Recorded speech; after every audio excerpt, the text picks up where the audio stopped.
अस्सलाम वालेकुम प्यारे भाई, क्या हाल चाल है? सब ठीक ठाक है। अच्छा, ये मैंने एक एक्सपीरियंस किया था कि लूसन को खुश करने के लिए आज से 3-4 दिन पहले।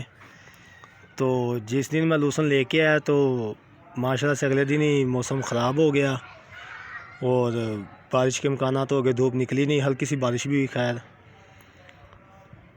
तो ये मेरा लूसन जो है, एक मन में से कुछ बकरों को भी डाला है इसमें से, और ये है सही तरह से खुश्क नहीं हुआ अभी। ये देखें, ये कड़क नहीं हुआ थोड़ा। ये इसका तना है ना, वो अभी नमी है उसमें। पत्ते जो हैं वो ड्राई हो गए हैं।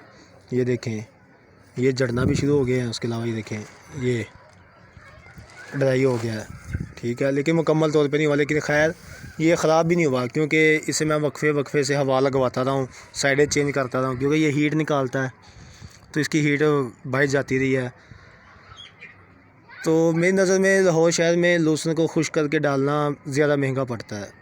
उसकी वजह ये, अगर एक मन लूसन है तो मे भी 8-9 किलो या 10 किलो निकलेगा, और अभी 800 रुपये मन मैं लेके आया था।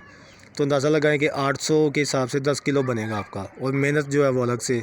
और 10 दिन जो 10 किलो लूसन है जो, वो 4-5 बकरों के लिए मे भी 3 दिन से ज़्यादा नहीं है। 3 दिन का खाना उनका वनडे के अलावा।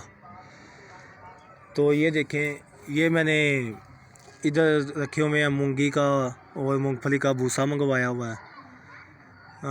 गोडलैंड वालों से मेरी बात हुई थी, शाह साहब से। वो तो इसी बात पे राज़ी हैं कि यही बात कहते हैं कि भूसा ना डाले, जो चीज़ है ही वेस्ट, तो वेस्ट का क्या करना। लेकिन हमारी समझ लें मजबूरी है। मजबूरी क्यों है? क्योंकि बाज़-औक़ात हम लोग ड्यूटी पे होते हैं या जाना पड़ता है, काम काज, टाइम नहीं होता हमारे पास। तो इस वजह से हमारे लिए वो ज़रूरी है भूसा, सिर्फ पेट भरने के लिए कि जानवर भूखा ना रहे, ठीक है। सिर्फ इसलिए उनकी प्रोटीन लेवल पूरा करने के लिए ये नाकाफ़ी है। अगर भूसा डाले तो फिर हमें प्रोटीन लेवल के लिए खल ज़्यादा देनी पड़ती है, अनाज ज़्यादा देना पड़ता है, ताकि उन्हें ताकत उनकी पूरी हो।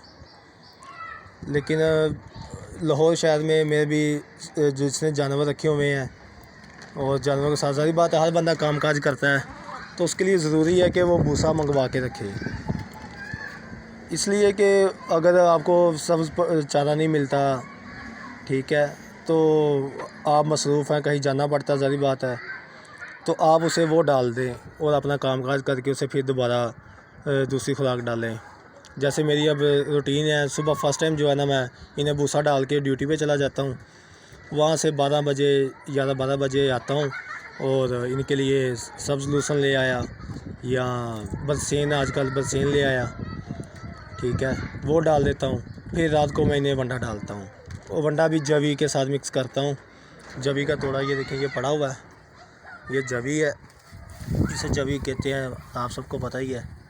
जवी, चोकर और वंडा मिक्स करके ना इन्हें डाल देता हूँ, ठीक है। तो ये मत सोचना कि मैं भूसे के हक़ में हूँ, भूसे के हक़ में नहीं हूँ, लेकिन मजबूरी है हमारी। क्योंकि अगर लूसन देखें, 1600 रुपये 1800 रुपये मन लूसन है। अगर भाई से मंगवाते हैं तो उसके जो डिलीवरी चार्जेस हैं वो अलग से, समझ लें आपको 2000 रुपये के करीब करीब पड़ता है। और एक मन लूसन है जानवरों को 10 दिन से ज़्यादा खुराक नहीं है इनकी।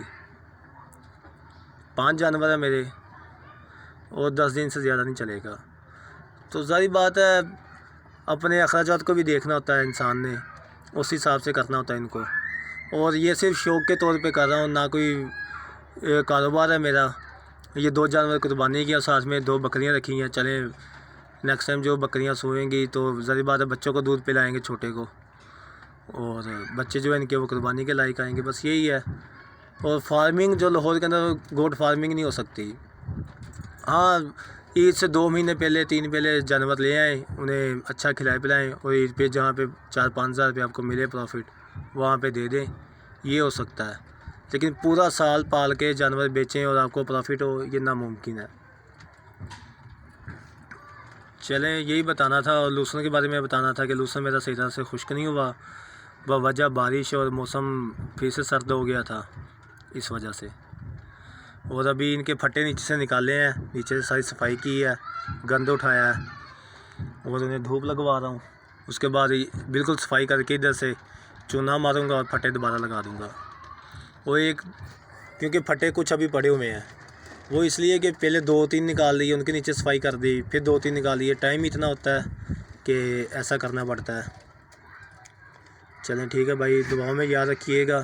और अगर मुझसे कोई गलती हो, कोई बात वगैरह ना सही लगे तो मेरी रहनुमाई फरमाएं, ताकि मैं इन्हें क्या डालूं क्या करूं, इनका मतबादल आप लोग बताएं मुझे।